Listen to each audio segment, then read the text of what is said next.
In today's video, I'm going to teach you how to share your screen during a Microsoft Teams meeting desktop app. By the end, you'll know exactly how to show your audience the right content, stay in control of what they see, and wrap up smoothly when you're done.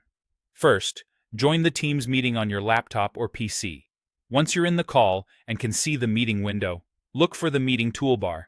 It usually sits along the top or bottom of the screen during a call and contains icons like camera, microphone, and more.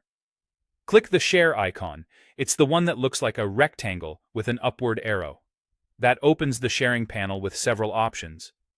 Choose what you want to share based on your goal. If you pick screen or desktop, you're sharing everything on your display. This is the simplest way to present when you plan to switch between programs or show your full workflow. Just remember, participants will see whatever pops up on your screen, including notifications, so it's a good idea to tidy your desktop and close anything you don't want visible. If you prefer to keep things focused, choose Window. This shares only a single application, like a browser, a document, or a design tool. It's great for privacy and avoids distractions. Even if you have other windows open, attendees will only see that specific app. Keep in mind that if you move that window behind others or minimize it, they'll still only see that chosen window's content. For slide presentations, select PowerPoint Live.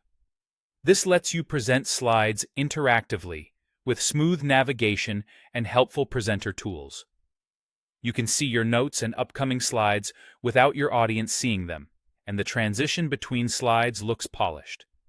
It's an excellent option when you want a clean, professional presentation experience. If you're brainstorming or teaching visually, choose Whiteboard. This opens a collaborative canvas where everyone can add notes, draw, and contribute in real time. It's especially useful for planning sessions, workshops, or quick diagrams. As soon as you begin sharing, look for a red border around the content. That border shows exactly what your audience is seeing, so use it as your confirmation that the right thing is on display. When you're finished presenting, click Stop Sharing in the meeting controls. That ends the screen share and returns everyone to the regular meeting view.